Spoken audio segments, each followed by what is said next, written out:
Hey, good evening. What is up? This is the Leafs Convo presented by Oak Ridge Ford in London, Ontario, oakridgeford.com. The lowest interest rates you've seen in a long time on all model lines, including F-150.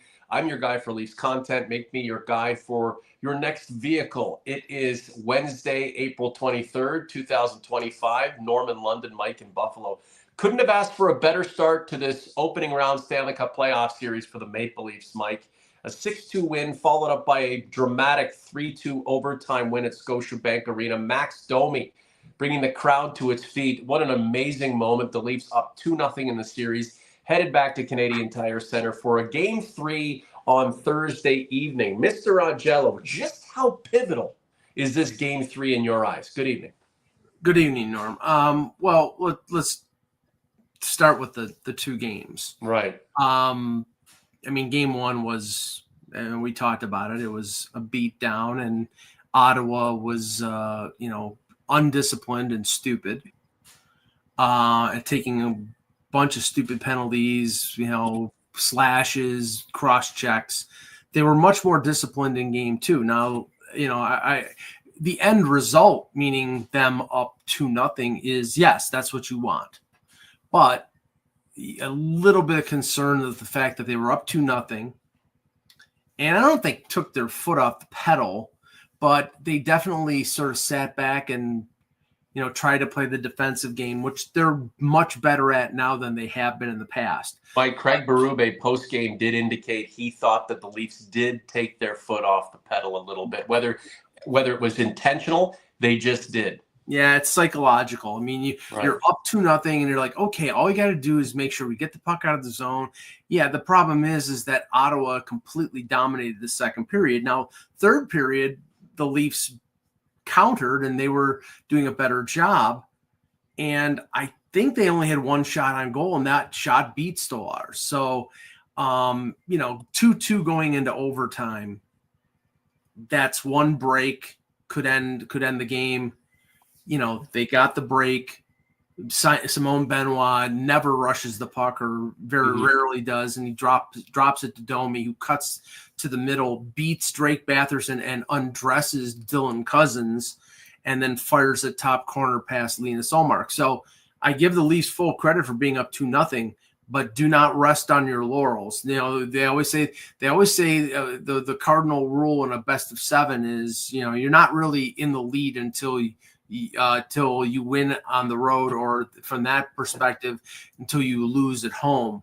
So they can hold serve if they win games 3 and 4, and then they put the Leafs back on the defensive. So I think it's pivotal to go in and win game 3, or at least split in Ottawa.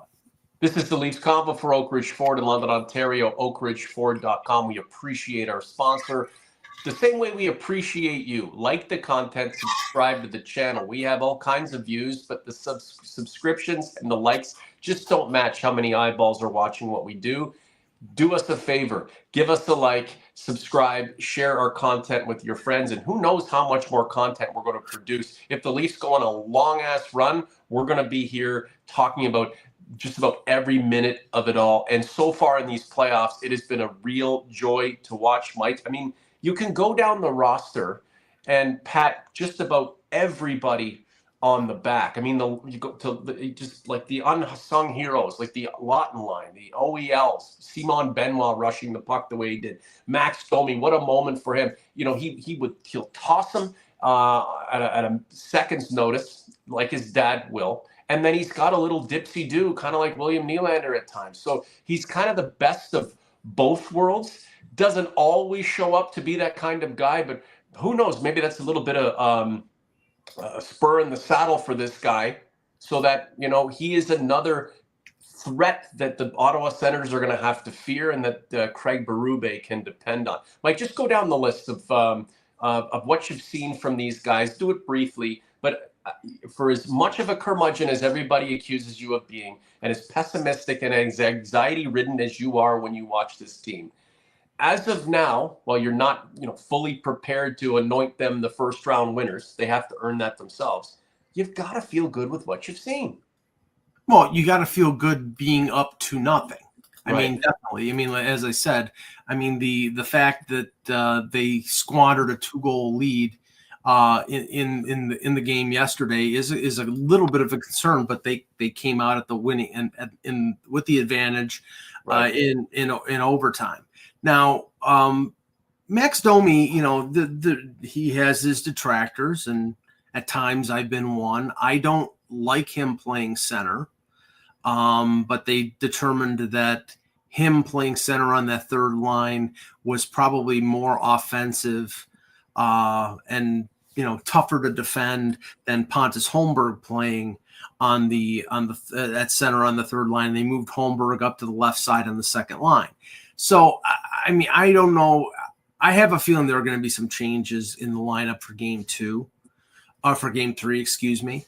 But right now, I would say, obviously Craig Berube is happy overall with the, what they've done so far. Mm-hmm. Starting from the goal out, I mean, Anthony Stolarz, the only thing you had to be concerned about with, which is what I said all year, was health. He's played very well all year, but the concern was health. And Ridley Gregg rolls into his knee, and I think on purpose. And that's why I think the referees gave a little bit of leeway to Stolarz when he did his Paul Bunyan act and chopped the legs out from under Gregg and then tripped him up. Goalies have to protect themselves, Mike. Yeah. And the officials have to give them a little space to do that, or they're just going to get hacked to death. Right. And, his advantage is that he's physically imposing at 6'6", and Ridley Gregg is a pipsqueak by comparison. But he can, he could hurt Stolarz rolling into his knee. And I think, and there was a lot of question going into game 2 because he didn't practice in between.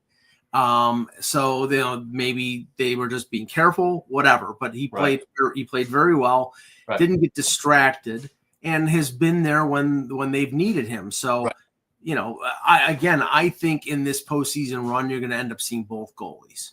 Right. That's not trying to put a curse on Stolarz. It's just that's the fact. Let me pause you for a sec. I wanted to ask you, in what circumstance, which case would we see Joseph Woll?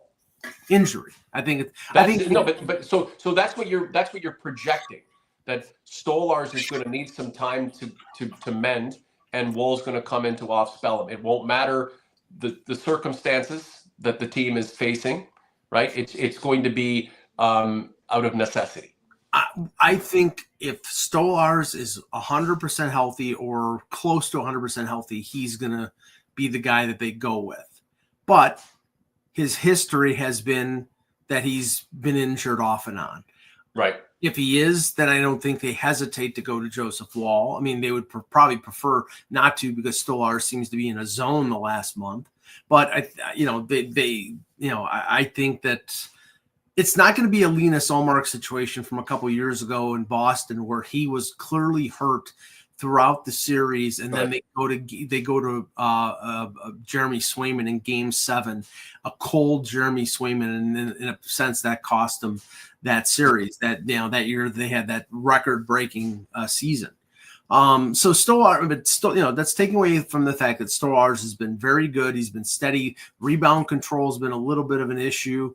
He's on the one goal in Game 1. I think that was an issue, but overall he's been really good. And a lot of the saves he's made have been from point blank range in close. I mean, we're not talking about just rudimentary saves, shots from the point that he's deflecting back along the boards, or would be you or I could make those kinds of saves. They've been serious, because we know. I mean, he's faced over 60 shots in the 2 games. He's only given up 4 goals.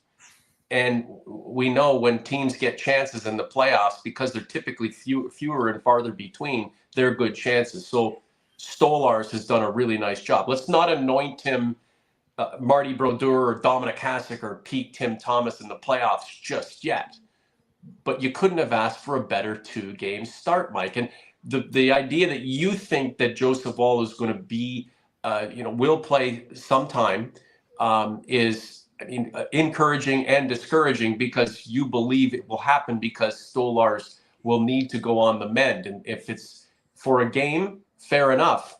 But if it's because he gets injured, that could derail the spirits of the team, not to say that Joseph Woll isn't a capable guy to pick up where Anthony Stolarz leaves off. I'm not wishing it. I'm not No. hoping it. I'm just saying I think it's a reality that they may have to face down the line. I don't think that Joseph Woll has played in the playoffs, and he's played well at times this year. So do I think there'll be a drop off?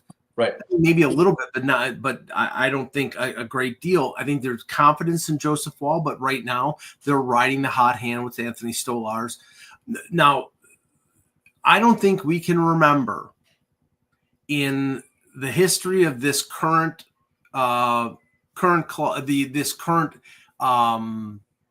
grouping over the last 8 or 9 years, except for the one series that they won against Tampa Bay, where right now the leading point getters on this team through 2 games are the core 5. Tavares 4 points, Marner 4 points, Nylander, Matthews 3 points, Morgan Riley with 2 goals. Right. That's unheard of. The poster, I mean, what has been the constant over the last 9 years has been this core group not showing up. So far, knock on wood for Leaf fans, they have. And that's been the difference. Now, the other difference is they're actually getting secondary offense. Oliver Ekman-Larsson with a goal. Right. Max Domi with the overtime winner. They're getting offense from unusual destinations. Right. And that's encouraging as well. I have said, and this is not a pat on the back situation, but because my shoulder's sore, so I can't do it. We'll do it for you, Mike. But I said when this team got a right-hand shot defensemen who were good in their own zone, defensemen who were tough, defensemen who were smart, like Chris Tanev, like Brandon Carlo, that this defense would be much better. It wasn't something they could do in a patchwork way. It was something that they had to devote assets, either draft them, develop them, or trade for them, or sign them in free agency. And they've done that. And Morgan Riley, since the trade for Brandon Carlo, has been a different defenseman. And I also said that he followed up a few years ago. He followed up an injury-plagued bad season with his best playoff performance. And so far through 2 games has been doing that. It's so much easier to build your defensive group to the most adequate way, and that adequacy may not get you to where you want to go, but it's easiest to do it through acquisition, through trade, through signings. Not saying it's ideal. I'm not saying it's the way that organizations would like to do it, but where the fuck are you going to draft blue chip blue liners on a constant, right? That's why they're worth more than forwards, really. If you can get, a Cale Makar, right, or a Nick Lidstrom, if you can get one of those guys, I mean, you've won the lottery, but they just don't come around very often. So isn't this interesting that if the Leafs go on a deep run and Morgan Riley is integral to it, after all of these years, we're going to have to really come to terms with the fact that a guy like 44 just hasn't had the support around him. And if he, again, is integral and this team goes deep, it's because of the deals that Brad Treliving has made to surround this cat with more support to elevate his game, a game that has been wandering in the wilderness for a long period of time because he just doesn't have the right support players. If Austin Matthews didn't have Marner or Nylander or decent players, sure, he'd have a ton of goals, but he wouldn't have 400 in his career, Mike. Norm, it's as clear as day. If you look at the teams that won Stanley Cups, their defense, not 1 through 6, but their defense was solid, big, tough, smart. Okay, Vegas, LA, Chicago had Keith and Seabrook, and and a couple other good defensemen who could eat minutes. All these teams, they had that in common, and this team didn't. Right. And how many Jake Gardners and Ron Hainsey's and Timothy Liljegren's and Justin Halls. I mean, how many of these players have we put up as the poster child for failure because, whether it be Lou Lamoriello or Kyle Dubas, they went out and they didn't want, it was always patchwork. It was always, let's go out and get Joel Edmondson. Let's go out and get this guy, Ilya Lyubushkin. They didn't devote the assets to getting, now you've got McCabe signed long-term, Tanev signed long-term. You've traded for Brandon Carlo, who's got 2 more years after this year. Wow. You devoted OEL on a 4-year deal, and he's been really key on, and he's playing as much as a 5th defenseman on the bottom pairing than some of the guys playing. They're divvying up the minutes. Simone Benoit is playing 16, 17 minutes a night.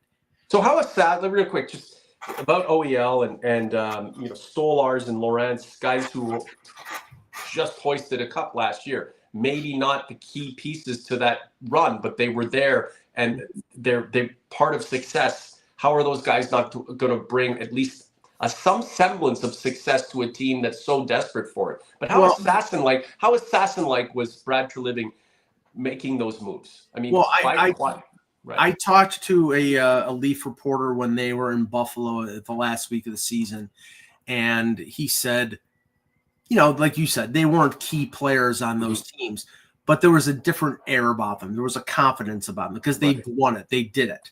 Right. So, everybody's known that this team has got a bunch of talent, but the problem is putting it together and showing up at the right time. And so far, this is a cautionary tale, folks, because 2 games does not a series make, and 1 round does not a Stanley Cup victory make. Mm-hmm. So, yes, right now, their defense is playing well. Right now, Riley Carlo, the matchup pairing of McCabe and Tanev, and even the bottom pairing of OEL and Benoit are playing solid hockey.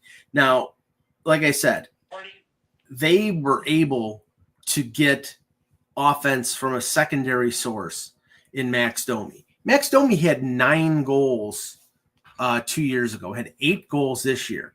But he was one of the better Leafs in the playoffs against Boston. Right. When he was playing with Bertuzzi and with Matthews. That was their most effective line. So, he is showing up at the right time.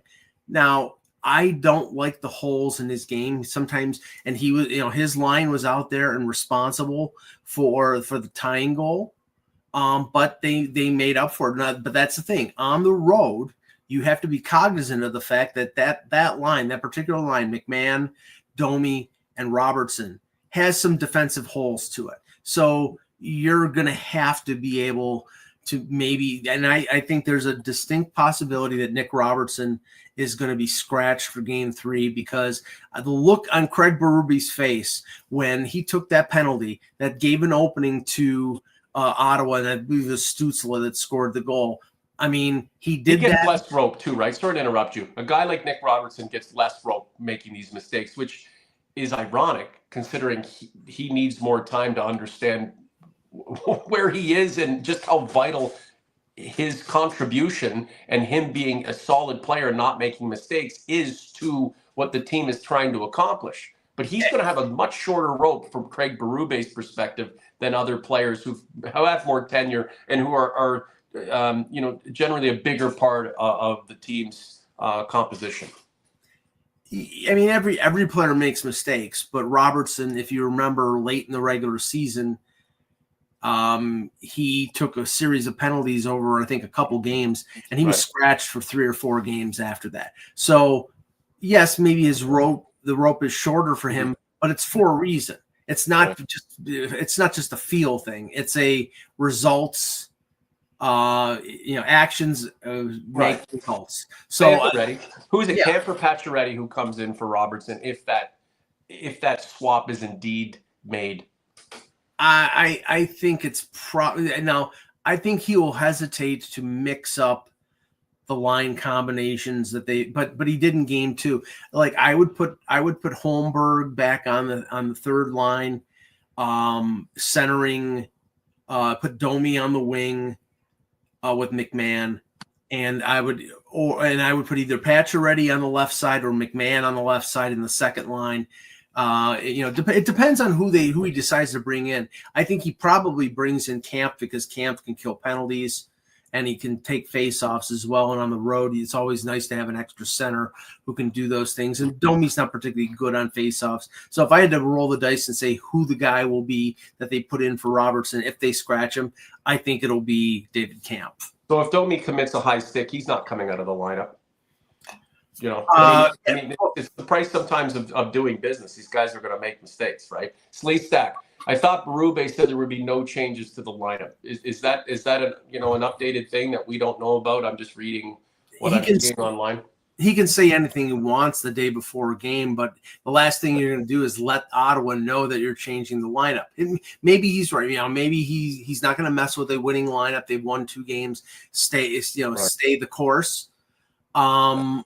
I think there's a distinct possibility that they take Robertson out. And, if they don't, then the focus is going to be on him to keep his stick down and not take stupid penalties. These guys aren't locked into their spots for the entire duration of the playoffs. And that's just understood, especially these guys who are interchangeable. We know that the vast majority of the players in the lineup night in and night out are going to be there. But, Robertson hasn't cemented anything. And I think he's got to know that, especially with Max Pacioretty, who's got all kinds of playoff experience, just waiting to get back in there. Robertson has looked good of late, and he's upped the tenacity and the intensity of his game, and that's an important thing to do. Whereas he hasn't played in months. However, it could be a war of attrition. It's a long run, and just like you mentioned, there could be a situation where Anthony Stolarz needs a couple of periods off. Joseph Woll's got to come in there and act like everything's on the line. It's just all part of the process. I don't want to take too much more time up of your night and OG's conference. Thanks for being here. We appreciate it. We know that there's a Caps-Habs game going on, and that's been a pretty good series so far. 4 for 7 on the power play. Yeah. Is this so? The thing that they did in game 1 is they got the puck with the man advantage, and it took seconds to score. Yeah, they were extremely assertive and successful, and one awesome power play spurred on another, and then another. What do you attribute that to? Is that a strategy? Is that just luck? Is it the fact they were playing Ottawa? Like, how do you even articulate why these things are happening when for such a long period of time the Leafs just couldn't score a goal with the man advantage to save their lives? I think Ottawa, their penalty killing hasn't been particularly good. We saw in game 1 they put Matthew Highmore in there strictly for penalty killing. Right. And that resulted in a 3 for 6 performance in game 1. Now, they only got 1 power play and they scored on it in game 2. What I would say right now is, obviously their power play cost them the series against Boston. Boston basically factored in, we can be as aggressive as we want, we can be as dirty as we want, and we can get away with it because they can't score power play goals. Ottawa in game 1, they were being as dirty as they wanted, and the Leafs scored 3 times, and now all of a sudden they're calmed down. Why? Because the power play has been a weapon. I'm still a bit scared of the 5-forward power play, but in terms of counterattack. But right now, Ottawa's in such a defensive mode when it comes to the PK that I don't think you have to worry about somebody going the other way in a breakaway. They're more concerned about staying in a disciplined box and trying to, take the lanes. But as you said, Norm, the thing right now is the Leafs are dominating the faceoff on these power plays. They're getting control. I don't know if it's set plays, but they're getting control, and they're scoring within 10 to 15 seconds of the faceoff. So, you keep doing that. It's not going to be a very long series, but I caution you folks, this could turn out to be a long series still. They have not played in Ottawa. Mm-hmm. And if the Leafs keep it rolling, fine. But I'm just saying this series is not over yet. Don't count your chickens. You win when you have the puck. and you have the puck because you win the puck. What we've seen on the power play has been pretty remarkable. Ideally, any team with the power play would like to score that quickly, get it over with, and move on. But the assertiveness and the confidence that I've seen from this team over the past 2 games with the man advantage has been really refreshing. And I don't know if they're making a concerted effort to get shots off quicker, after winning the draw, or it's just a thing that's happened, and we've seen a succession of really productive power plays, all kind of ending up with the same situation: a face-off win, off the wall, into the slot, score, move on. It's been pretty remarkable. I'd like to see it continue. Will it? Well, if Ottawa's game planning to prevent the Leafs from having the similar success that will potentially end their season, then they're going to make the adjustments to prolong this series, and it would be good from a viewer's perspective. But if you're riddled with anxiety like I am, and you want things just to be completed and wrapped up and moved on, I'd like to see this team finish it off in 4. Let's complete the show tonight, Mike. What do the Leafs have to do in Game 3? It's going to be tough, but what do they have to do in Game 3 that will set a tone and give the Senators the indication that they are just not going to budge, they're not going to bend, they're not going to blink? What would you like to see from this team in the first 10 minutes, first period, first half of the game, and so on? Last word to you. The word is composure. Right. The first 10 to 15 minutes of that game, Ottawa is going to be playing desperate hockey. Now, if they play stupid like they did in Game 1, it's going to be a short game because they'll give the Leafs power play opportunities. Do you think they'll do that? Do you think they'll go back to that? Will they have not learned their lesson? No, I think they're, Travis Green's a good coach. I think that he'll be beating it into them. We can't do that. The Leafs power play is too much of a weapon. We can't take stupid penalties. They'll try to be controlled but aggressive. Brady Tkachuk is a beast out there. He'll do his usual thing. And they've got some good players. So it's not out of the question. I think the Leafs have to weather the first 10 to 15 minutes, not get down 2 or 3 goals. Why don't they take it to Ottawa to start Game 3? I know that's just not the natural course of things when a team is playing in its home barn to start its portion at home of the playoffs. But why don't the Leafs just go nuts in the first 10 minutes? Ideally, you'd like to put the home team back on their heels, but the thing is, most of the time they're riding the emotion of the crowd. So I would assume that they're going to be is still the Canadian Tire Center. I think they'll be all ramped up for the first playoff game since 2017, I believe. Right. So they're going to be ramped up, and I think they'll try to ride the emotional wave. Now, they're a young team, and the emotions might get to them, and they may take stupid penalties. But I think that's something that the Leafs, an experienced team, will have to weather that early storm. What will it tell you about the Maple Leafs, their maturation, and where they potentially are as a legitimate Stanley Cup championship threat if they sweep this series? I honestly don't think it matters. I mean, great. The New York Rangers swept Washington in the first round last year. They still lost to Florida.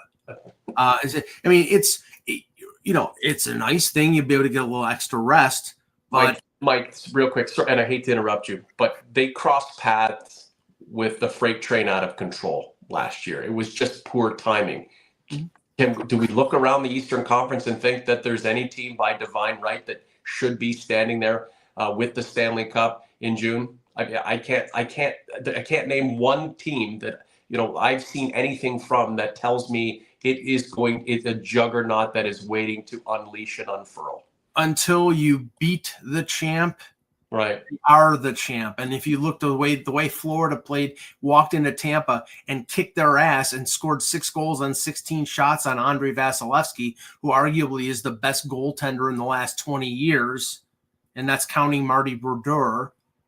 I'm sorry, right. That now are they as good as they were last year? No. Right. That's why I think it was a necessity for Tampa and Florida to play each other and beat the crap out of each other. Already in Game 1, they lost Cernak, they lost Cirelli. Right. Tampa's going to respond. They're a veteran team. They have a lot of quality players, And, that's going to be a long and painful series. What if it isn't? Well, if it isn't, then I think the Leafs have a big challenge because, if Florida sweeps them or Florida wins in 4 or 5 or 6, they're a tough team. Yeah. I mean, Sam Bennett, Marchand, and Kachuk. I mean, throw the Rats on the ice right now. Right. They never got a chance to exercise the Boston Demons. Boston just fell off on its own and may not be down forever. They do have a chance to get back at the Florida Panthers potentially, and or the Tampa Bay Lightning if they can get through this series with the Ottawa Senators. I'd like to see it done quickly, Mike. Preserve what they have, stay strong, stay healthy, and get focused on the next series. And we can start to believe that being up 2-0. But if they lose tomorrow night, and if they lose in ugly fashion, if that there was some skepticism that was waning due to the fact they've been successful so far, it's going to rear its ugly head again. Anything else you want to add? No, I think we've covered it. I just think that right now the playoffs have been fairly predictable with the home teams winning most of them. I mean, there's one series, Dallas, Colorado, that's 1-1. But so far it's been chalk. And, I don't think that's going to continue. There's always upsets. I'm particularly going to be interested in Florida, Tampa tomorrow or whenever the next game is, because that's one thing that was ridiculous. The fact that we had to wait until 3-4 days into the playoffs for one series to start. I don't get that. What was the issue there? I don't know if it was building or if they played or TV schedule, but they ended up playing at 8:30 at night. And the brilliance of US TV programming putting Carolina, New Jersey on at 6:00 in the afternoon. I didn't even know the game started, and I looked and they were in the second period already. It's like that's how much that series is off the radar. The start of the NHL Stanley Cup playoffs in Florida is behind the bodybuilding championship, the cat show, the cattle show, and the ESPN NFL mock draft. Yeah, for sure. What's crazy, Mike, is I deal with a lot of people who interact with us through our Convo shorts, through the show, through community, through what we do on TikTok, Instagram. It's incredible how many people are disappointed in your skepticism and ours collectively. They don't understand why we have not broken out the pom-poms, painted our faces, and are yelling from the rooftops that this is the year. Right? It's hard to fathom why people want us to be any other way than the way we are. And again, there's an age disparity in the way younger people look at this team and older people, but it really is. It's pretty crazy that there is no context when people make those comments or say these nasty things about you and I. Not to say that we're that important, but it's like, guys, look where we are. Look where we've come from. Look how little we've accomplished. I'm not so sure why, because where we are today seems good, that we believe more now than we believed in years past. How many times bitten and how many times shy, Mike? Well, I mean, anybody who's of a certain generation that doesn't realize that most Leaf fans are of my age or your age or a little older or a little younger have so much scar tissue on their heart or their brain because of what this team has put them through. I mean, remember, they made the semifinals in the late 70s, the Sittler McDonald team, and then they didn't make the semifinals again until 93 and 94. And they did it again in 2000, in 99 and 2002, but they've never made it to the Stanley Cup final in 58 years. So please don't give me your argument about we should just be wearing blue and white sunglasses and saying, oh, this team is going to. No, again, Show me. Right. All I say is show me. Right. Deadly Dad Gaming. Deadly Dad, thanks for being here, buddy. We appreciate you very much. It's been a few years now. I'm 43 and I actually believe there's no better chance for the Leafs to win than this year. Hey, DDG, would you have made this post this time last year and this time 2 years ago and at this time 3 years ago? Probably. And you're okay. It's okay for you to do that because you know what? Eventually the Leafs have to win, right? Everyone else has, right? Not really, but most have finally turned the corner. So it's okay to be optimistic. Do I hope the Leafs are going to win? Fucking right I do. You know how amazing that would be? To have my son be able to stay up with me at night and watch the Leafs go deep, win playoff games after 2 or 3 overtime periods, come from behind, blow leads, hang in there, have unsung heroes come to the fore. That'd be great. I'd love it. Am I confident that this is the year? Well, as they continue to win, the skepticism and the pessimism is beginning to lose its luster. Yeah, exactly. It loses its luster. So where we are right now, I'm pretty damn happy. Talk to me in 24 hours time. Mr. Augello, thank you so much. OG's Converse, like the content, subscribe to the channel. I'd like to see more likes, more subs. It would mean a lot because you know what? We're going to be around for as long as the Leafs are. If it goes deep, we've got dozens more shows. If it's done after, next week and a bit, we've got maybe 4 or 5 more shows, and then it's a locker clean out, and then we kind of dial it down. So we're here to get more likes, more comments, more of your suggestions, and just more of everything, because as the Leafs produce more, so will we. For Mr. A, I'm Mr. J. Enjoy Game 3, and we'll be back sometime soon. The Leafs Convo for Oak Ridge Ford is out.